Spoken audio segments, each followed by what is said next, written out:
민수기 35장. 여리고 건너편 요단강가 모압 평야에서 주님께서 모세에게 말씀하셨다. 너는 이스라엘 자손에게 그들이 유산으로 받는 땅에서 레위 사람이 살 성읍들을 떼어주라고 명령하여라. 레위 사람에게는 성읍과 함께 그 주변의 목초지도 함께 주어라. 그래야만 그들이 그들의 재산인 가축대와 모든 짐승들을 그 목초지에서 기르면서 그 여러 성읍에서 살게 될 것이다. 너희가 레위 사람에게 줄 성읍 둘레의 목초지의 범위는 각 성에 다같이 성벽 둘레로부터 2천자까지의 지역이어야 한다. 성을 중심으로 하여 성밖 동쪽으로 2천자, 남쪽으로 2천자, 서쪽으로 2천자, 북쪽으로 2천자씩을 재어라. 이것이 각 레위 사람의 성읍에 딸린 목초지이다. 너희가 레위 사람에게 줄 성읍들 가운데서 6은 도피성으로 만들어서 사람을 죽인 자가 그리로 도피할 수 있게 하고 이 밖에 별도로 레위 사람에게 42 성읍을 주어라. 너희는 레위 사람에게 모두 48 성읍과 거기에 딸린 목초지를 주어야 한다. 이스라엘 자손이 가지고 있는 땅을 떼어서 그것을 레위 사람에게 줄 때에는 각 지파들이 받은 몫의 비율대로 떼어내도록 하여라. 많이 가진 지파에서는 많은 성읍을 떼어내고 적게 가진 지파에서는 적게 떼어내어라. 주님께서 모세에게 말씀하셨다. 너는 이스라엘 자손에게 말하여라. 그들에게 다음과 같이 일러라. 너희가 앞으로 곧 요단강을 건너 가나안 땅에 들어가게 되거든 성읍들 가운데서 얼마를 도피성으로 정하여 실수로 사람을 죽게 한 자가 그곳으로 도피하게 하여라. 그 성읍들을 복수자를 피하는 도피처로 삼아서 사람을 죽게 한 자가 회중 앞에서 재판을 받기 전에 죽는 일이 없도록 하여야 한다. 너희가 레위 사람에게 줄 성읍들 가운데서 이들 6성읍을 너희의 도피성으로 삼아라. 그 가운데 3성읍은 요단강 동쪽에 두고 나머지 3성읍은 가나안 땅에 두어 도피성이 되게 하여라. 이들 6성읍은 이스라엘 자손은 물론이려니와 외국인이나 너희와 함께 사는 본토인이면 누구든지 실수로 사람을 죽게 한 자가 도피하는 곳이 될 것이다. 만일 쇠붙이 같은 것으로 사람을 쳐서 죽게 하였으면 그는 살인자이다. 그러한 살인자는 반드시 죽여야 한다. 사람을 죽일 만한 돌을 들고 있다가 그것으로 사람을 쳐서 죽게 하였으면 그는 살인자이다. 그러한 살인자는 반드시 죽여야 한다. 만일 사람을 죽일 만한 나무 연장을 들고 있다가 그것으로 사람을 쳐서 죽게 하였으면 그는 살인자이다. 그러한 살인자는 반드시 죽여야 한다. 이러한 경우에 그 살인자를 죽일 사람은 피해자의 피를 보복할 친족이다. 그는 그 살인자를 만나는 대로 죽일 수 있다. 미워하기 때문에 밀쳐서 죽게 하거나 몰래 숨어 있다가 무엇을 던져서 죽게 하거나 원한이 있어서 주먹으로 쳐서 사람을 죽게 하였으면 그는 살인자이다. 그러한 살인자는 반드시 죽여야 한다. 피를 보복할 친족은 어디서 그를 만나든지 그를 죽일 수 있다.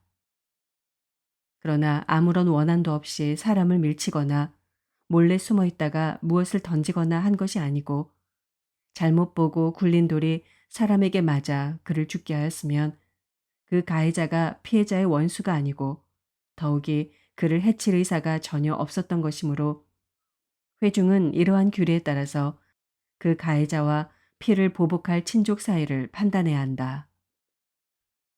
회중은 그 살인 혐의를 받은 사람이 피를 보복할 피해자의 친족에게서 보복을 당하지 않도록 그 살인 혐의자를 그가 도피한 도피성으로 돌려보내야 한다. 그리고 그는 거룩한 기름을 부어 성직에 임명된 대제사장이 죽을 때까지 거기에 머물러야 한다. 도피성으로 피한 그 살인자가 도피성의 경계 밖으로 나갔을 때 마침 피해를 보복할 친척이 그를 알아보고 도피성의 경계 밖에서 죽였으면 그 친척에게는 아무런 살인죄도 적용되지 않는다. 살인자는 반드시 대제사장이 죽을 때까지 도피성에 머물러 있어야 하고 대제사장이 죽은 다음에야 비로소 자기 소유지가 있는 땅으로 돌아갈 수 있다. 위에서 말한 율례는 너희가 어디에 가서 살든지 자자손손 모든 세대에 적용되는 율례이다. 누구든지 사람을 죽인 사람은 살인자이므로 반드시 죽여야 한다. 그러나 거기에는 증인들이 있어야 한다. 오직 한 증인의 증언만으로는 어느 누구도 죽이지 못한다. 살인죄를 지었을 때에는 살인범에게서 속전을 받고 목숨을 살려주어서는 안 된다. 그는 반드시 죽여야 한다. 대제사장이 죽기 전에는 도피성으로 피한 사람에게 속전을 받고 그를 제 땅으로 돌려보내어 살게 해서는 안 된다. 너희가 사는 땅을 더럽히지 말아라. 피가 땅에 떨어지면 땅이 더러워진다. 피가 떨어진 땅은 피를 흘리게 한 그 살해자의 피가 아니고서는 깨끗하게 되지 않는다. 너희가 사는 땅, 곧 내가 머물러 있는 이 땅을 더럽히지 말아라. 나 주가 이스라엘 자손과 더불어 함께 머물고 있다.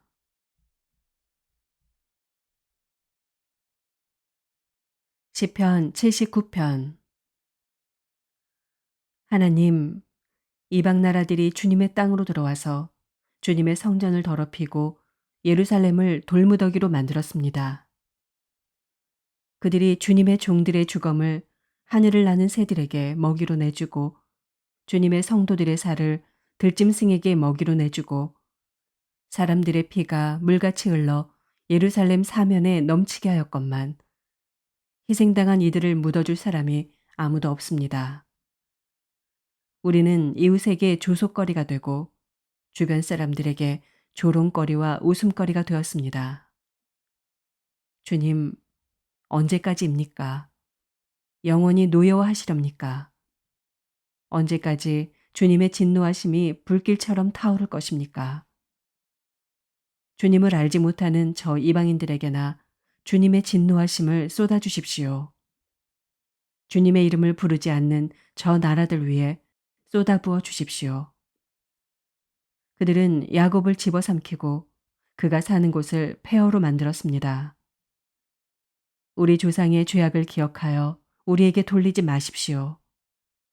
주님의 긍휼하심으로 어서 빨리 우리를 영접하여 주십시오. 우리가 아주 비천하게 되었습니다. 우리를 구원하여 주시는 하나님, 주님의 영광스러운 이름을 생각해서라도 우리를 도와주십시오. 주님의 명성을 생각해서라도 우리를 건져주시고 우리의 죄를 용서하여 주십시오. 어찌 이방인들이 그들의 하나님이 어디 있느냐 하면서 비웃게 버려두시겠습니까? 주님의 종들이 흘린 피를 주님께서 갚아주신다는 것을 우리가 보는 앞에서 이방인들에게 알려주십시오. 갇힌 사람들의 신음소리를 주님께서 들어주십시오. 죽게 된 사람들을 주님의 능하신 팔로 살려주십시오. 주님, 우리 이웃 나라들이 주님을 모독한 그 모독을 그들의 품에다가 7배로 갚아주십시오. 그때 주님의 백성, 주님께서 기르시는 양떼인 우리가 주님께 영원히 감사를 드리렵니다. 대대로 주님께 찬양을 드리렵니다.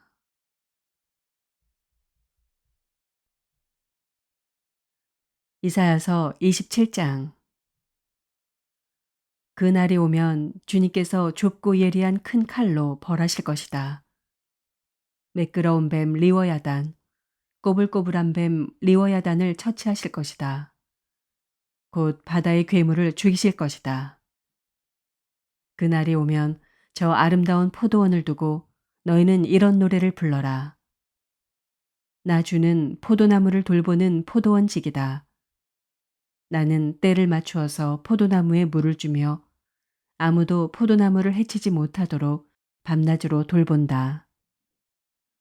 나는 포도원에 노여할 일이 전혀 없다. 거기에서 찔레와 가시덤불이 자라서 나를 대항하여 싸우려고 한다면 나는 그것들에게 달려들어 그것들을 모조리 불살라 버릴 것이다. 그러나 나의 대적들이 내가 보호하여 주기를 원한다면 나와 화친하여야 할 것이다. 그렇다. 나와 화친하여야 할 것이다. 앞으로 야곱이 뿌리를 내릴 것이다.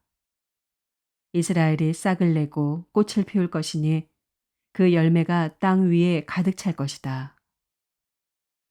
야곱을 친 자들을 치신 것처럼 주님께서 그렇게 혹독하게 야곱을 치셨겠느냐.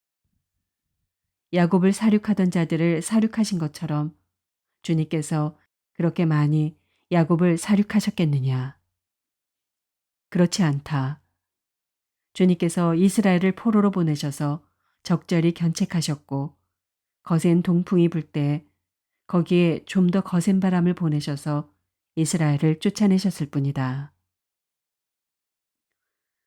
그렇게 해서 야곱의 죄악이 사함을 얻으며 이렇게 함으로써 죄를 용서받게 될 것이니 곧 야곱이 이교 제단의 모든 돌을 헐어 흰 가루로 만들고 아세라 여신상과 분향단을 다시는 세우지 않을 것이다. 견고한 성읍이 적막해지고 집터는 버려져서 아무도 살지 않으니 마치 사막과 같을 것이다.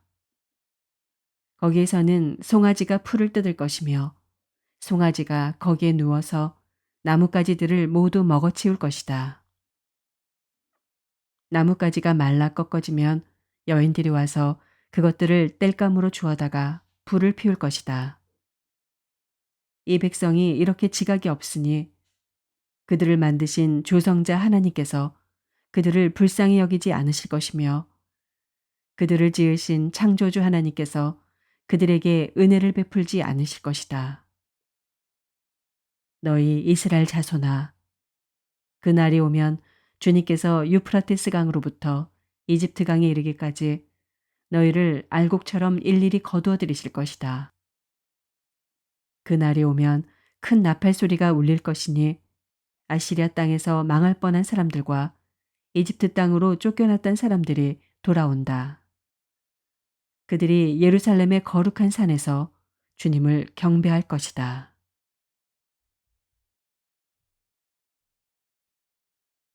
요한일서 5장. 예수가 그리스도이심을 믿는 사람은 다 하나님에게서 태어났습니다. 낳아주신 분을 사랑하는 사람은 다 그분이 낳으시니도 사랑합니다. 우리가 하나님을 사랑하고 또 그 계명을 지키면 이로써 우리가 하나님의 자녀를 사랑한다는 것을 압니다.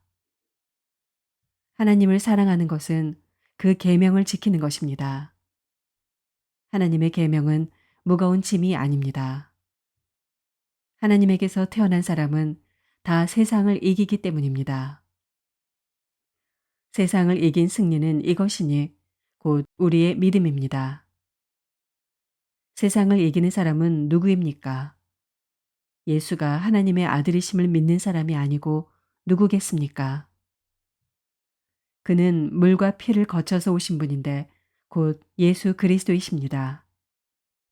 그는 다만 물로써 오신 것이 아니라 물과 피로써 오셨습니다. 성령은 증언하시는 분입니다.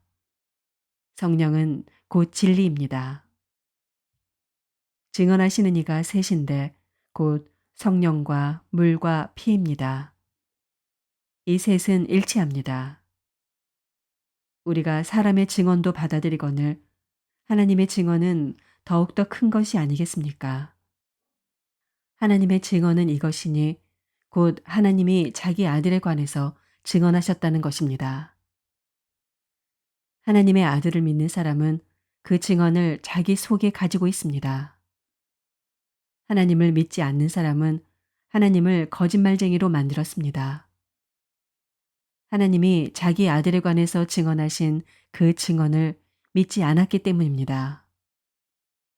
그 증언은 이것이니 곧 하나님이 우리에게 영원한 생명을 주셨다는 것과 바로 이 생명은 그 아들 안에 있다는 것입니다. 그 아들을 모시고 있는 사람은 생명을 가지고 있고 하나님의 아들을 모시고 있지 않은 사람은 생명을 가지고 있지 않습니다. 나는 하나님의 아들의 이름을 믿는 사람들인 여러분에게 이 글을 씁니다. 그것은 여러분이 영원한 생명을 가지고 있다는 것을 알게 하려는 것입니다. 우리가 하나님에 대하여 가지는 담대함은 이것이니 곧 무엇이든지 우리가 하나님의 뜻을 따라 구하면 하나님은 우리의 청을 들어주신다는 것입니다. 우리가 무엇을 구하든지 하나님이 우리의 청을 들어주신다는 것을 알면 우리가 하나님께 구한 것들은 우리가 받는다는 것도 압니다.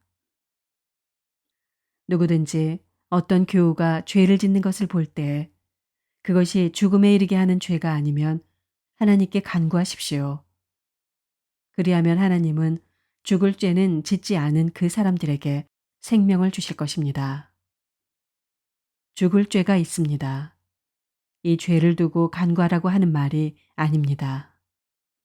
불의한 것은 모두 죄입니다. 그러나 죽음에 이르지 않는 죄도 있습니다. 하나님에게서 태어난 사람은 누구든지 죄를 짓지 않는다는 것을 우리는 압니다. 하나님에게서 태어나신 분이 그 사람을 지켜주심으로 악마가 그를 해치지 못합니다. 우리가 하나님에게서 났다는 것을 우리는 압니다. 그런데 온 세상은 악마의 세력 아래 놓여 있습니다. 하나님의 아들이 오셔서 그 참되신 분을 알 수 있도록 우리에게 이해력을 주신 것을 우리는 압니다. 우리는 그 참되신 분, 곧 하나님의 아들 예수 그리스도 안에 있습니다. 이분이 참 하나님이시요 영원한 생명이십니다. 자녀되니 여러분, 여러분은 우상을 멀리 하십시오. 아멘.